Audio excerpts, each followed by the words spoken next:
Seperti yang kita lihat pada media gambar, huruf waw itu termasuk salah satu huruf idgham bi gunnah. Maka dia dipantulkan. Jadi terjadinya qalqalah atau terjadinya pantulan itu kalau hurufnya itu sukun.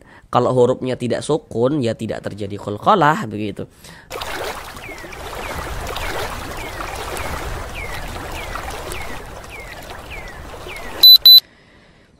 Assalamualaikum warahmatullahi wabarakatuh.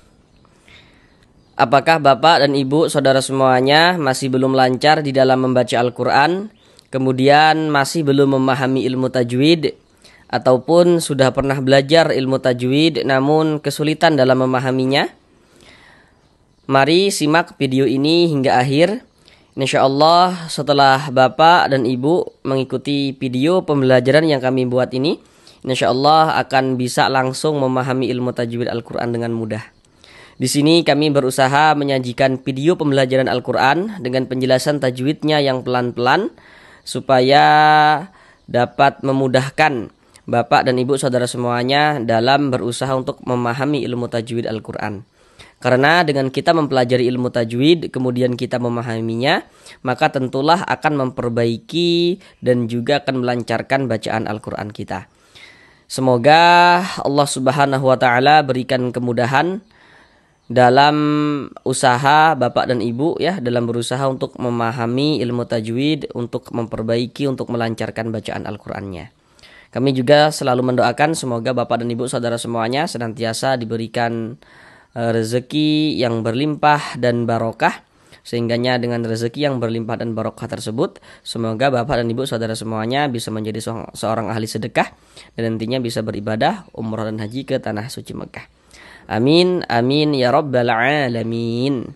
Selanjutnya, bagi Bapak dan Ibu saudara semuanya yang masih belum lancar di dalam membaca Al-Quran, untuk latihan di rumah, ya, untuk mempercepat agar bisa lancar dalam membaca Al-Quran, cobalah beli Al-Quran yang telah kami sematkan di dalam video ini. Jadi untuk produk pembeliannya itu sudah kami taruh di dalam video ini ya. Di situ juga kami ada menjual buku-buku tajwid seperti itu ya. Jadi nanti bagi Bapak dan Ibu saudara semuanya yang mungkin belum punya buku tajwid ya, minimal adalah satu pegangan di rumah begitu. Kemudian juga ada Al-Quran yang untuk bagus sekali untuk melatih supaya melancarkan bacaan Al-Qurannya ya. Di situ juga Al-Qurannya itu sudah dilengkapi dengan ilmu tajwidnya, dengan kode-kode tajwidnya begitu. Jadi supaya kita itu tidak lupa ketika sudah memahami ilmu tajwid ya, maka kita juga perlu untuk membeli Al-Quran yang memiliki kode-kode tajwid supaya nanti kita sudah paham ilmu tajwidnya, supaya tidak lupa kita rajin-rajin membaca Al-Quran ya, sambil melihat kode-kode tajwidnya seperti itu. Nah, jadi bagi yang berminat silakan klik di bagian produk ya, di situ ada buku tajwid, ada Al-Quran yang sudah kami pilihkan ya, yang kami pikir sangat bagus sekali lah untuk membantu latihan di rumah ya, supaya bisa segera lancar dalam membaca Al-Qurannya.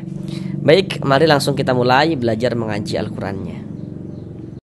Kita lanjutkan kembali belajar mengaji Al-Quran dengan penjelasan tajwidnya yang akan kami jelaskan dengan pelan-pelan untuk membantu Bapak dan Ibu saudara semuanya dalam berusaha untuk memahami ilmu tajwid guna untuk memperbaiki, untuk melancarkan bacaan Al-Qur'annya.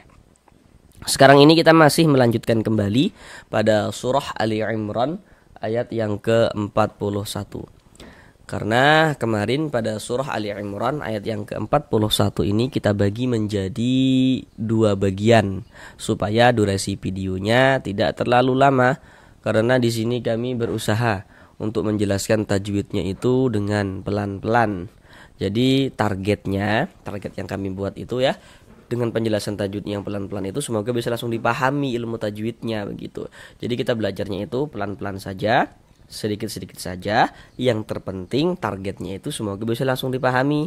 Karena kalau kita sudah bisa memahami ilmu tajwidnya, nantinya kan kita bisa menerapkan dengan sendirinya ketika membaca Al-Quran di surah apapun dan juga di ayat manapun seperti itu. Pada bagian yang kedua atau bagian yang terakhir daripada surah Ali Imran ayat yang ke-41 ini, Kita akan belajar dari sini. Dari sini sampai selesai sini. Dari sini sampai selesai sini. Sekarang mari kita baca bersama-sama terlebih dahulu dengan pelan-pelan. Namun seperti biasanya ya, kami selalu menyarankan ketika Bapak dan Ibu saudara semuanya telah mengikuti video pembelajaran yang kami buat ini, maka nantinya bacalah juga secara full surah Ali Imran ayat yang ke-41 tadi itu. Dikarenakan ini yang akan kita pelajari, jadi mari kita baca bersama-sama terlebih dahulu dengan pelan-pelan.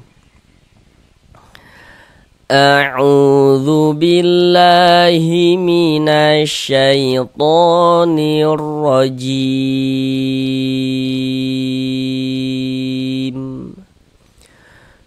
Bismillahirrahmanirrahim. واذكر ربك كثيرا وسبح بالعشي والإبكار.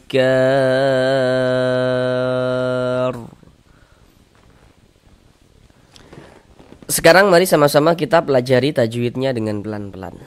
Yang pertama di sini, wadhkur rabbaka katsi. Di sini ada huruf ro sukun, ada huruf ro tanda sukun tuh seperti ini. Huruf sukun atau huruf mati itu maksudnya sama saja.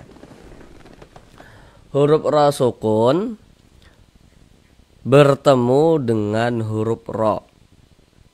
Jadi ini namanya adalah idgham mutamasilain. Idgham mutamasilain shaghir.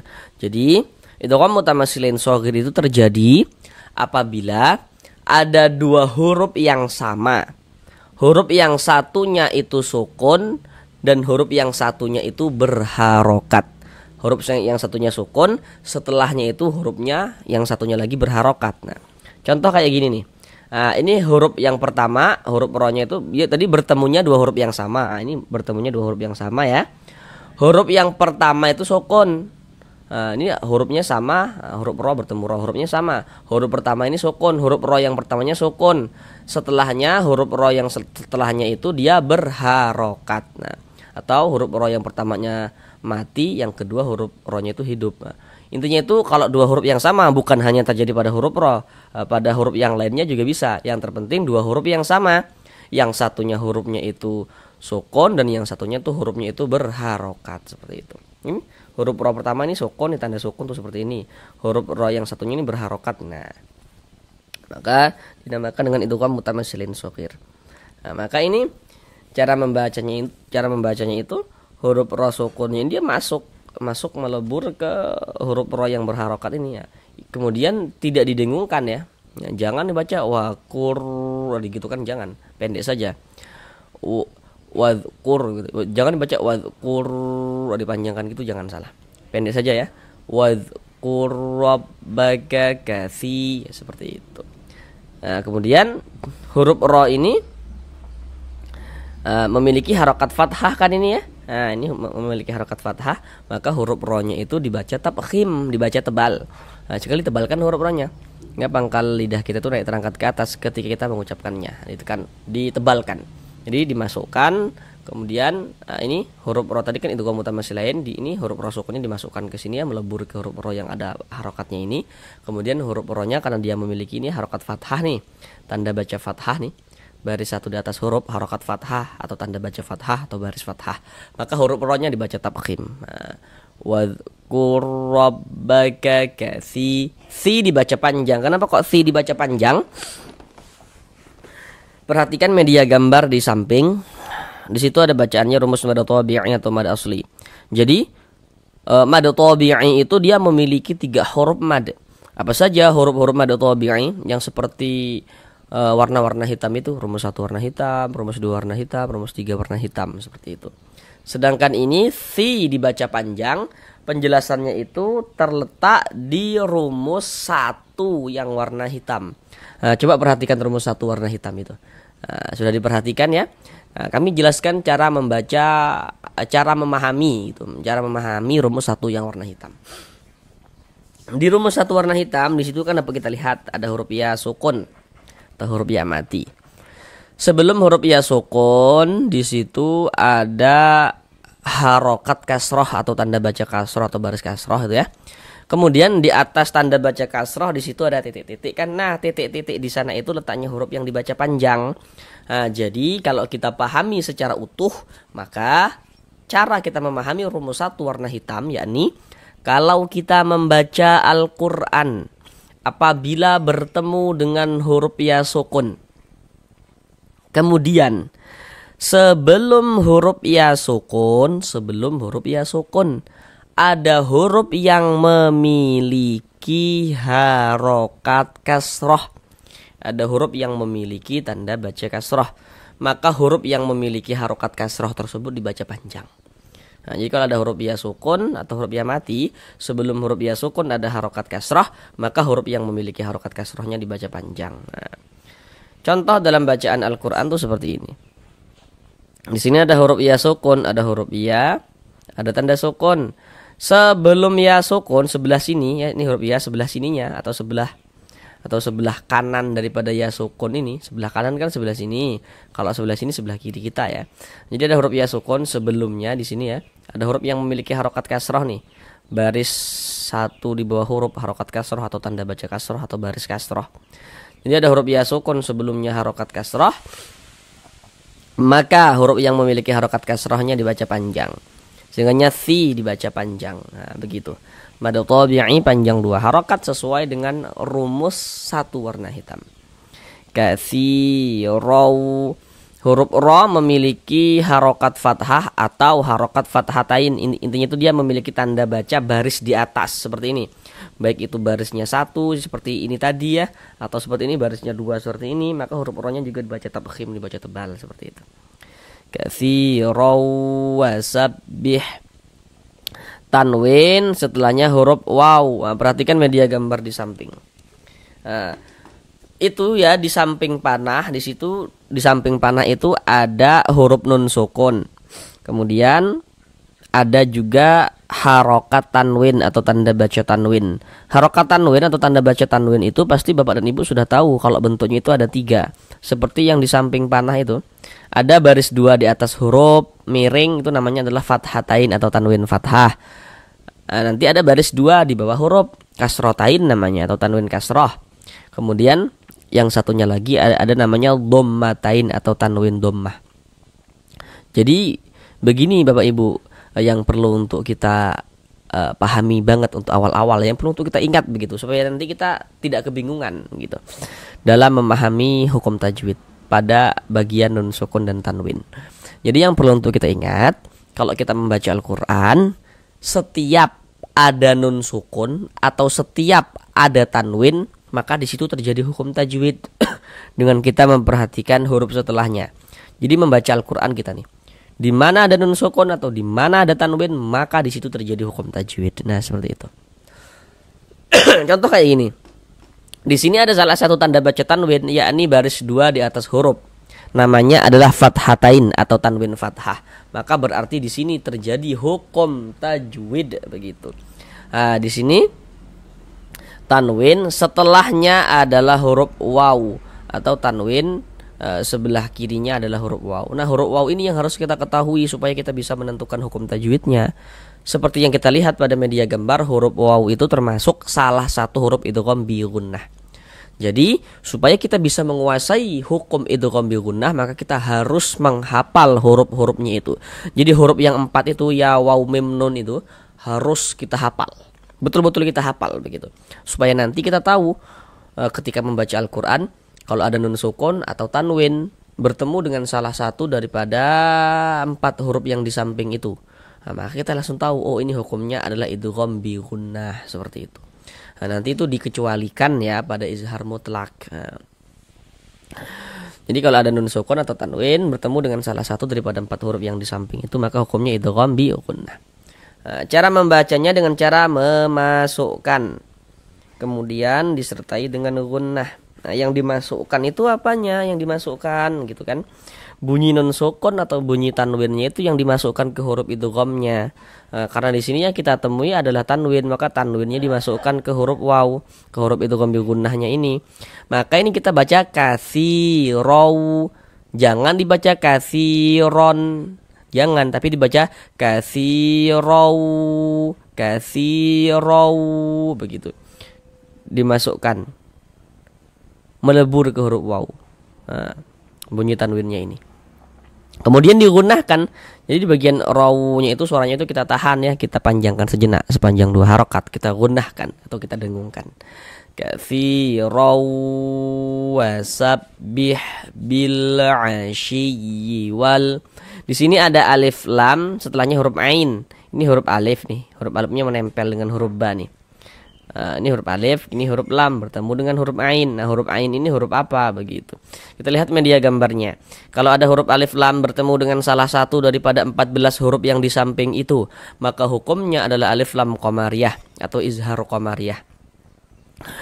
Perhatikan huruf ain. Huruf ain termasuk salah satu daripada 14 huruf yang di samping itu kan? Nah, termasuk salah satu daripada 14 huruf qamariyah kan? Nah, maka ini alif lam bertemu dengan huruf ain. Dikarenakan huruf ain ini huruf qamariyah, maka ini alif lam bertemu dengan huruf qamariyah, hukumnya adalah alif lam qamariyah. Nah, alif lam qamariyah itu disebut juga dengan izhar qamariyah atau izhar qamari. Jadi misalkan belajar dengan gurunya, terus guru ngajinya bilang kalau ini alif lam qamariyah, kemudian yang ini lagi ini izhar qamariyah, itu maksudnya sama saja gitu. Nah, itu perlu juga kami jelaskan. Khawatirnya nanti ketika kami katakan ini alif lam qamariyah, kok alif lam qamariyah ya? Kami dulu belajarnya ini izhar qamariyah gitu. Itu maksudnya sama saja ya, alif lam qamariyah dengan izhar qamariyah. Cuman kalau di Indonesia biasanya itu dia lebih populer dengan sebutan alif lam qamariyah begitu. Nah, huruf lamnya itu dibaca izhar. Maksudnya itu terbaca jelas dia. Makanya alif lam qamariyah itu disebut juga dengan izhar qamari. Terbaca jelas bil, terbaca huruf lamnya bil ashiyyi wal. Nah, di sini ada huruf ya bertasydid. Tanda tasydid itu seperti ini, seperti angka 3 terbalik. Huruf ya bertasydid yang dia itu bukan idgham bi gunnah. Aduh, kami belum tahu ini idgham bi gunnah yang kayak mana gitu kan ya. Karena masih pemula. Maka begini cara lain untuk memahaminya. Ini ada huruf ya bertasydid, kemudian sebelum huruf ya bertasydid di sininya ini nggak ada nun sukun di sini, nggak ada tanwin di sini. Nah, maka huruf ya bertasydidnya ini kita kasih naber. Naber itu tekanan pada huruf-huruf tertentu sehingga intonasi suaranya itu sedikit lebih tinggi daripada huruf-huruf di sampingnya begitu. Nah, salah satunya pada huruf ya bertasydid yang bukan idgham bi gunnah. Ditekan ashiyyi wal begitu. Kalau dalam Al-Fatihah tuh iyyaka na'budu wa nah, tekanannya itu iya itu pada huruf ya bertasydidnya itu iyyaka na'budu wa itu naber tuh namanya tuh. Sama kayak gini. Ashiyyi wal. Di sini ada alif lam, setelahnya huruf hamzah. Loh, kok ini huruf hamzah begitu. Jadi kalau ada huruf alif memiliki harokat, ada huruf alif itu ada tanda bacanya begitu. Huruf alif yang memiliki tanda baca, yang memiliki harokat, yang memiliki baris tuh, maka itu adalah huruf hamzah. Jadi huruf hamzah itu bisa ditulis dalam bentuk alif yang memiliki harokat, yang memiliki tanda baca, yang memiliki baris. Contoh kayak gini nih, ini kan alif nih, tapi dia nih ada tanda bacanya nih kasroh nih, maka berarti ini adalah hamzah begitu. Maka ini alif lam bertemu dengan huruf hamzah. Harusnya di sini Bapak dan Ibu sudah tahu nih apa hukumnya begitu. Hanya dengan mengamati huruf alif lam letaknya jejer, huruf lamnya ada tanda sukunnya gitu. Nah, perhatikan lagi media gambarnya. Huruf hamzah termasuk salah satu huruf qamariyah. Nah, maka kalau ada alif lam bertemu dengan salah satu daripada 14 huruf yang di samping itu, maka hukumnya alif lam qamariyah. Nah, maka ini alif lam bertemu dengan huruf hamzah. Ini huruf alif, ini huruf lam bertemu dengan huruf hamzah nih. Huruf hamzah huruf qamariyah, maka ini alif lam bertemu dengan huruf qamariyah, maka hukumnya alif lam qamariyah. Alif lam qamariyah itu disebut juga dengan izhar idhar qamariyah. Tadi sudah kami jelaskan ya. Ya, maka huruf lamnya dibaca idhar, dibaca idhar qamari. Wal ibkar. Di sini ada huruf ba, dia sukun, ibe, mantul begitu. Kenapa kok mantul? Perhatikan media gambar di samping. Huruf qalqalah itu ada 5. Salah satunya adalah huruf ba. Jadi huruf-huruf yang 5 itu apabila hurufnya itu sukun, apabila hurufnya itu mati, maka dia dipantulkan. Jadi terjadinya qalqalah atau terjadinya pantulan itu kalau hurufnya itu sukun. Kalau hurufnya tidak sukun, ya tidak terjadi qalqalah begitu. Nah, ini huruf ba sukun, pantulkan, ibe. Ibe, mantul begitu. Ibe, mantul begitu. Dan ini dia masuk kepada qalqalah sughra ya, qalqalah kecil. Karena dia berada di tengah kalimat. Nah, atau yang lebih mudah untuk kita mengerti itu karena dia berada di tengah bacaan kita, seperti itu. Nah, beda ceritanya. Kalau kita membaca Al-Qur'an, kemudian kita itu berwaqaf atau berhenti di huruf qalqalah. Maka dia menjadi qalqalah kubra. Nah, menjadi qalqalah kubra. Tapi tadi ingat ya, terjadinya qalqalah itu kalau hurufnya itu sukun, baik itu sukun asli atau sukun sebab disukunkan karena berwaqaf. Nah, sedangkan ini huruf ba ini kan kita tidak berhenti di huruf ba. Dia di tengah bacaan kita nggak mungkin berhenti di huruf ba, salah dari segi berwaqaf, nggak mungkin berhenti di huruf ba. Dia di tengah bacaan kita, maka dinamakan dengan qalqalah sughra, qalqalah kecil. Wal ibkar, kar dibaca panjang. Ini namanya mad arid li sukun, namun pada awalnya namanya mad tabi'i. Kenapa kok bisa menjadi mad arid li sukun begitu? Sekarang perhatikan rumus 3. Warna hitam.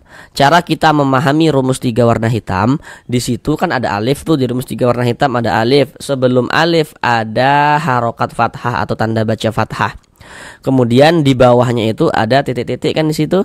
Nah, titik-titik di sana itu letaknya huruf yang dibaca panjang. Jadi kalau kita pahami secara utuh, kalau membaca Al-Qur'an apabila bertemu dengan huruf alif, kemudian sebelum alif ada huruf yang memiliki harokat fathah, maka huruf yang memiliki harokat fathah tersebut dibaca panjang. Nah, begitu cara membaca rumus 3 warna hitam. Contoh dalam bacaan Al-Qur'an. Nah, di sini ada alif nih. Ini alifnya nih. Alifnya tuh kalau di sini yang kita temui dia itu disambung dengan huruf kaf. Tapi nanti ada juga yang tidak disambung begitu. Cuma di sini yang kita temui disambung. Ada alif. Sebelum alif ada ini nih, ada harokat fathah, ada tanda baca fathah.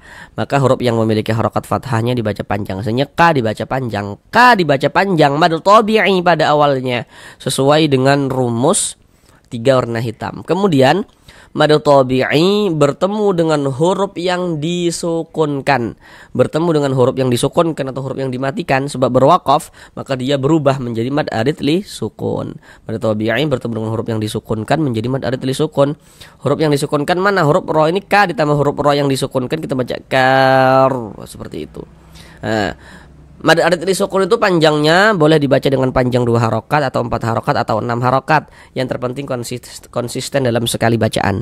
Jadi maksudnya konsisten itu kita harus memilih. Jika mad arid li sukun kita baca dengan panjang 2 harokat, maka semua mad arid li sukunnya kita panjangkan 2 harokat. Kalau kita baca dengan panjang 4 harokat, maka semuanya kita panjangkan 4 harokat begitu. Nggak boleh selang-seling, harus konsisten dalam sekali bacaan. Kalau mad arid li sukun kita panjangkan 4 harokat, ya semuanya mad arid li sukunnya yang kita temui kita panjangkan 4 harokat. Kalau 2 ya 2 harokat semuanya begitu. Untuk mad arid li sukunnya gitu. Huruf yang disukunkan mana? Huruf ro. Ini kalau kita berhenti berwaqaf di huruf tepat di huruf ro, kita baca wal ibkar. Jangan dibaca wal ibkari baru berhenti. Jangan salah. Tapi kita baca wal ibkar. Huruf ro-nya kita sukunkan atau kita matikan. Mengapa begitu? Jadi kalau kita membaca Al-Qur'an kemudian kita itu berhenti, kita itu berwaqaf di huruf yang tidak dibaca panjang, maka hurufnya itu kita sukunkan, kita matikan. Jadi kita membaca Al-Qur'an berhenti kita di huruf ro. Nah, untuk di sini kan huruf ro ini nggak dibaca panjang. Nah, jadi kalau berhenti di huruf yang tidak dibaca panjang, maka hurufnya itu kita sukunkan, kita matikan, seperti itu. Nah, berhenti atau berwaqaf di huruf yang tidak dibaca panjang, hurufnya kita sukunkan, kita matikan. Nah, kemudian huruf ro ini kan dia kedudukannya itu menjadi sukun, kedudukannya menjadi sukun. Sukun sebab kita sukunkan atau mati sebab kita matikan, seperti itu. Nah, kemudian kalau huruf ro ini sukun, kita juga harus memperhatikan huruf harokat sebelumnya. Kalau di sini ada huruf ro sukun, sebelumnya di sini ada tanda baca fathah ini, maka huruf ro sukunnya kita baca tafkhim, kita baca tebal. Kita tebalkan huruf ro-nya. Wal ibkar, seperti itu. Sekarang mari kita ulang bersama-sama sekali lagi dari awal. Wadhkur rabbaka katsiran wasabbih bil 'ashyi wal ibkar. Sampai di sini belajar mengaji Al-Qur'annya. Sampai bertemu di pembelajaran yang berikutnya. Assalamualaikum warahmatullahi wabarakatuh.